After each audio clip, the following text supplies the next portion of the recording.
Hello, അപ്പോൾ ഇന്നത്തെ recipe bread വെച്ചിട്ട് നമുക്ക് എളുപ്പത്തിൽ ചെയ്യാൻ പറ്റുന്ന ഒരു ഈവനിങ് സ്നാക്കാണ്. മസാലയൊന്നും വഴറ്റാതെ ചെയ്തെടുക്കുന്ന ഒരു സ്നാക്കാണ് കേട്ടോ. അപ്പോൾ നമുക്ക് നോക്കാം. അപ്പോൾ നമുക്ക് ആദ്യം ഇതിലേക്കുള്ള ഒരു മാവ് റെഡിയാക്കണം. അപ്പോൾ അതിന് വേണ്ടിയിട്ട് 1/4 കപ്പ് മൈദയാണ് എടുത്തിട്ടുള്ളത്. ഇതൊരു ബൗളിലോട്ട് ഇട്ട് കൊടുക്കാം. അതുപോലെ 1/4 കപ്പ് കടലമാവും കൂടെ ചേർത്ത് കൊടുക്കുന്നുണ്ട്. നിങ്ങൾക്ക് നേരെ തിരിച്ചും ചെയ്യാം കേട്ടോ. 1/4 കപ്പ് കടലമാവും 1/4 കപ്പ് മൈദയും എന്ന രീതിയിലും ചെയ്യാം. ഞാനിപ്പോൾ 1/4 കപ്പ് മൈദയും 1/4 കപ്പ് കടലമാവുമാണ് ചേർത്ത് കൊടുത്തിട്ടുള്ളത്. അതുപോലെ നിങ്ങൾക്ക് മൈദ മാത്രമായിട്ടും എടുക്കാം. ഇനി ഇതിലോട്ട് ചേർത്ത് കൊടുക്കുന്ന 1/2 ടീസ്പൂണ് ചില്ലി പൗഡർ ചേർത്ത് കൊടുക്കുന്നുണ്ട്, കാശ്മീരി മുളക് പൊടി. പിന്നെ ഒരു 1/4 ടീസ്പൂണ് കുരുമുളക് പൊടി ചേർത്ത് കൊടുത്തിട്ടുണ്ട്. പിന്നെ വേണ്ടത് ഒരു 1/4 ടീസ്പൂണ് ഗരം മസാല പൗഡർ, അതുപോലെ 1/4 ടീസ്പൂണ് പെരുംജീരകം പൊടിച്ചതും കൂടെ ചേർത്ത് കൊടുക്കുന്നുണ്ട്. ഇതൊക്കെ ചേർത്ത് കൊടുക്കുക കയ്യിലുണ്ടെങ്കിൽ. ഇനി ഒരിച്ചിരി മഞ്ഞൾപ്പൊടി ചേർത്ത് കൊടുക്കാം. ഇനി ഇതിലോട്ട് പാകത്തിനുള്ള ഉപ്പ് ചേർത്ത് കൊടുക്കാം. അതുപോലെ ഒരു നുള്ള് കായപ്പൊടി വേണമെങ്കിൽ ചേർത്ത് കൊടുക്കാം കേട്ടോ. ഞാനിപ്പോൾ ചേർത്ത് കൊടുത്തിട്ടില്ല. ഇനി വേണ്ടത് ഇതിലോട്ട് കുറച്ച് കറിവേപ്പില അരിഞ്ഞത്, അതുപോലെ ഒരു ചെറിയ പച്ചമുളക് ചെറുതായിട്ട് അരിഞ്ഞത്, പിന്നെ ഈ ക്രഷ് ചെയ്തെടുത്തിട്ടുള്ള ഇഞ്ചി 1/2 ടീസ്പൂണ് ഇഞ്ചി നല്ലോണം ചെറുതായിട്ട് തന്നെ ക്രഷ് ചെയ്തിട്ട് തന്നെ ചേർത്ത് കൊടുക്കുക. പിന്നെ വേണ്ടത് ഇതിലോട്ട് പാകത്തിന് വെള്ളം ചേർത്തിട്ട് നല്ല തിക്ക് മാവായിട്ട് ആക്കിയെടുക്കുക, നല്ല തിക്ക് ബാറ്റർ ആക്കിയെടുക്കുക. അപ്പോൾ ഇതിലോട്ട് എത്രയാണ് വെള്ളം ചേർത്തെന്ന് ഞാൻ പറയാം കേട്ടോ. മാവ് ഒരിക്കലും ലൂസാക്കി എടുക്കരുത്, നല്ല തിക്കായിട്ടുള്ള മാവാണ് ഇതിലോട്ട് വേണ്ടത്. അപ്പോൾ ഇത് നന്നായി മിക്സ് ചെയ്തെടുത്തിട്ടുണ്ട്, നല്ല തിക്ക് ബാറ്ററാക്കി എടുത്തിട്ടുണ്ട്. അപ്പോൾ ഇതിലോട്ട് ഞാൻ ചേർത്ത് കൊടുത്തിട്ടുള്ളത് 1/4 കപ്പ് വെള്ളമാണ്. അപ്പോൾ എനിക്ക് ഈ ഒരളവിൽ 1/4 കപ്പ് നല്ല പാകത്തിനായിട്ടുണ്ട്, നല്ല തിക്ക് ബാറ്ററായി കിട്ടിയിട്ടുണ്ട്. അപ്പോൾ നിങ്ങൾ ആദ്യം 1/2 കപ്പ് വെള്ളം ചേർത്ത് കൊടുക്കുക, എന്നിട്ട് ബാക്കി വെള്ളം ചേർത്ത് കൊടുത്താൽ മതി. 1/4 കപ്പ് വെള്ളം 4 ടേബിൾ സ്പൂണാണ്. അപ്പോൾ നിങ്ങൾ 2, 3, 4 ടേബിൾ സ്പൂൺ എന്ന രീതിയിൽ ചേർത്ത് കൊടുക്കുക കേട്ടോ. ആദ്യം 1/2 കപ്പ് മാത്രം ചേർത്ത് കൊടുത്തിട്ട് പിന്നെ 2, 3, 4 ടേബിൾ സ്പൂൺ ചേർത്ത് കൊടുത്താൽ മതി. അപ്പോൾ ഞാൻ മൊത്തത്തിൽ 1/2 കപ്പും അതുപോലെ 4 ടേബിൾ സ്പൂൺ വെള്ളവുമാണ് ചേർത്ത് കൊടുത്തിട്ടുള്ളത്. പിന്നെ നിങ്ങൾ മൈദ മാത്രം എടുക്കുന്നുണ്ടെങ്കിൽ വെള്ളത്തിൻ്റെ അളവ് നിങ്ങൾ ഇത്രയും ചേർത്ത് കൊടുക്കേണ്ടി വരില്ല. 1, 2 ടേബിൾ സ്പൂൺ വെള്ളം കുറച്ചാൽ മതി മൈദ ചേർത്ത് കൊടുക്കുന്നുണ്ടെങ്കിൽ. അപ്പോൾ ഞാൻ പറഞ്ഞ പോലെ ആദ്യം 1/2 കപ്പ് ചേർത്ത് കൊടുക്കുക, ആ ഒരു രീതിയിൽ ചെയ്തെടുക്കുക കേട്ടോ. മാവ് ലൂസായിട്ടുണ്ടെങ്കിൽ നമ്മൾ ഇതിലോട്ട് ബ്രെഡ് ഡിപ്പ് ചെയ്തെടുക്കുമ്പോൾ മൊത്തത്തിൽ അത് പൊടിഞ്ഞു പോകും. അപ്പോൾ അതിന് വേണ്ടിയിട്ടാണ് നല്ല തിക്കായിട്ടുള്ള ബാറ്റർ ഇതിലോട്ട് ഉണ്ടാക്കിയെടുക്കാൻ വേണ്ടിയിട്ട് പ്രത്യേകം ശ്രദ്ധിക്കുക.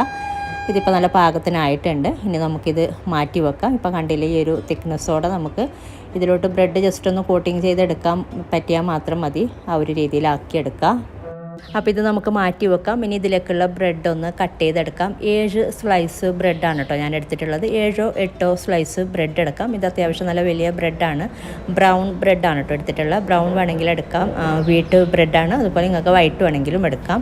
എന്നിട്ട് ഇതുപോലെ ഒന്ന് കട്ട് ചെയ്തെടുക്കാം. ഒരു ബ്രെഡ് 4ആയിട്ടാണ് കട്ട് ചെയ്തെടുക്കുന്നത്. ഇപ്പോൾ ഞാൻ 2 സ്ലൈസ് ബ്രെഡ് ഒരുമിച്ച് വെച്ചിട്ട് ഇതുപോലെ കട്ട് ചെയ്തെടുത്തിട്ടുണ്ട്. ഈ ഒരു രീതിയിൽ കട്ട് ചെയ്തെടുക്കുക. അപ്പോൾ ഇതിന് നല്ല ഫ്രഷ് ആയിട്ടുള്ള ബ്രെഡ് വേണമെന്നൊന്നുമില്ല. നമ്മൾ ബ്രെഡ് വാങ്ങിയിട്ട് ഇങ്ങനെ 2 ദിവസമൊക്കെ കഴിയുമ്പോൾ ബ്രെഡ് ആ ഒരു ഫ്രഷ് എന്തായാലും ഉണ്ടാവില്ലല്ലോ. അപ്പോൾ അങ്ങനെയുള്ള ബ്രെഡൊക്കെ നമുക്ക് ഇതിന് യൂസ് ചെയ്യാം കേട്ടോ. നമ്മളിതൊന്നും കൂടെ ഇത് ഫ്രിഡ്ജിൽ അല്ലെങ്കിൽ ഫ്രീസറിൽ വെച്ചിട്ട് ഒന്നും കൂടെ ഡ്രൈ ആക്കി എടുത്തിട്ടാണ് ഇത് ഉണ്ടാക്കിയെടുക്കുന്നത്. അങ്ങനെ ചെയ്യുമ്പോഴാണ് ഇത് നമുക്ക് കുറച്ചും കൂടെ എളുപ്പത്തിൽ മാവിലോട്ട് ഡിപ്പ് ചെയ്യാനൊക്കെ പറ്റത്തുള്ളൂ. അപ്പോൾ അതിന് വേണ്ടിയിട്ടാണ്. ഫ്രഷ് ആയിട്ടുള്ള ബ്രെഡാണെങ്കിൽ നമുക്ക് മാവിലോട്ട് ഡിപ്പ് ചെയ്യാനൊന്നും പറ്റില്ല. ഈ ഒരു രീതിയിൽ മൊത്തത്തിൽ കട്ട് ചെയ്തെടുക്കാം.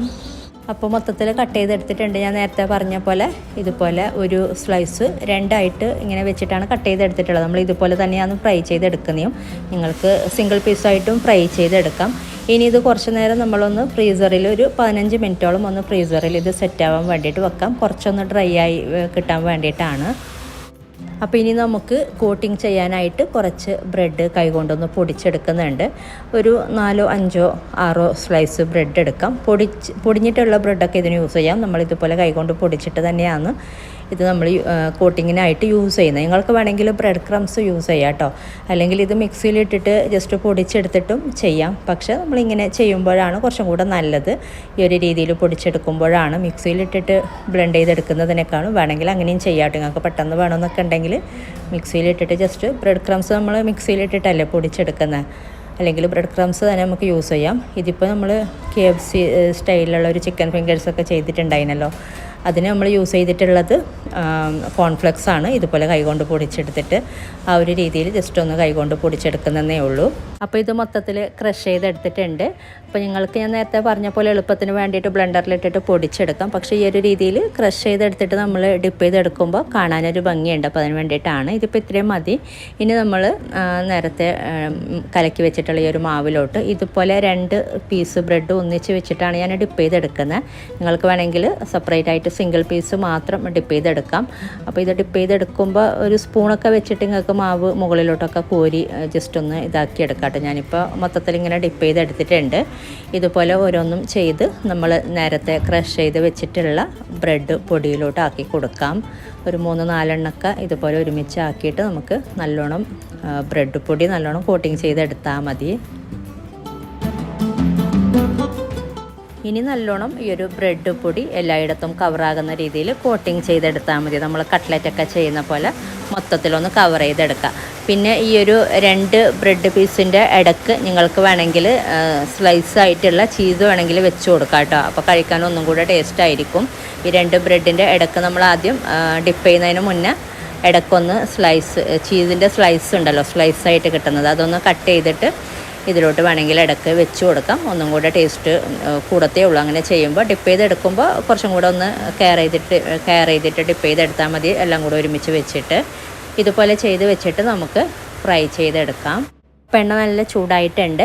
മീഡിയം ഫ്ലെയിമിൽ വെച്ചിട്ട് ഫ്രൈ ചെയ്തെടുക്കും. ഒരിക്കലും ഹൈ ഫ്ലെയിമിൽ വെക്കരുത്. ബ്രെഡ് ആയതുകൊണ്ട് പെട്ടെന്ന് ഫ്രൈ ആയി വരും പുറം ഭാഗമൊക്കെ ഓവറായിട്ട്. അപ്പോൾ അതുകൊണ്ട് ഒരു മീഡിയം ഫ്ലെയിമിൽ വെച്ചിട്ട് തന്നെ ഫ്രൈ ചെയ്തെടുക്കുക. ഒരു ലൈറ്റ് ബ്രൗൺ കളർ ആകുമ്പോൾ തിരിച്ചിട്ട് കൊടുത്താൽ മതി, നമ്മൾ സാധാ ചെയ്യുന്ന പോലെ. അപ്പോൾ ഒരു സൈഡ് ലൈറ്റ് ബ്രൗൺ കളർ ആയിട്ടുണ്ട്. അപ്പോൾ നമുക്ക് തിരിച്ചിട്ട് കൊടുക്കാം. ഇനി മറ്റേ സൈഡും കൂടെ ബ്രൗൺ കളർ ആകുമ്പോൾ മാറ്റാം. അപ്പോൾ ഇത് ഫ്രൈ ആയി വന്നിട്ടുണ്ട്. അപ്പോൾ ഇത് നമുക്ക് മാറ്റാം. അപ്പോൾ 2 സൈഡും ഇതുപോലെ ഒരു ലൈറ്റ് ബ്രൗൺ കളർ ആകുമ്പോൾ മാറ്റിയാൽ മതി. ഇതുപോലെ ബാക്കിയുള്ളതും കൂടെ ഫ്രൈ ചെയ്തെടുക്കുക. അപ്പോൾ നമുക്ക് എളുപ്പത്തിൽ ചെയ്യാൻ പറ്റുന്ന ഒരു ബ്രെഡ് ബൈറ്റ് പക്കോടയാണ്. അപ്പോൾ നല്ല ടേസ്റ്റ് ഉണ്ട് കഴിക്കാനായിട്ട്. ചൂടോടെ കഴിക്കുകയാണെങ്കിൽ ഒന്നും കൂടെ ടേസ്റ്റ് കൂടുതലാണ്. അപ്പോൾ ട്രൈ ചെയ്തിട്ടില്ലെങ്കിൽ ട്രൈ ചെയ്ത് നോക്കിയിട്ട് നിങ്ങളുടെ അഭിപ്രായങ്ങളൊക്കെ അറിയിക്കുക. അതുപോലെ വീഡിയോ ഇഷ്ടമാവുകയാണെങ്കിൽ ലൈക്ക് ചെയ്യാനും കമൻറ്റ് ചെയ്യാനും ഷെയർ ചെയ്യാനും മറക്കരുത്. നിങ്ങൾ സബ്സ്ക്രൈബ് ചെയ്യാത്തവരാണ് വീഡിയോ കാണുന്നതെങ്കിൽ സബ്സ്ക്രൈബ് ചെയ്യാനും മറക്കരുത് കേട്ടോ. അപ്പോൾ ഇതുപോലെ നല്ല റെസിപ്പിയുമായിട്ട് മറ്റൊരു വീഡിയോയിൽ കാണാം. Thank you.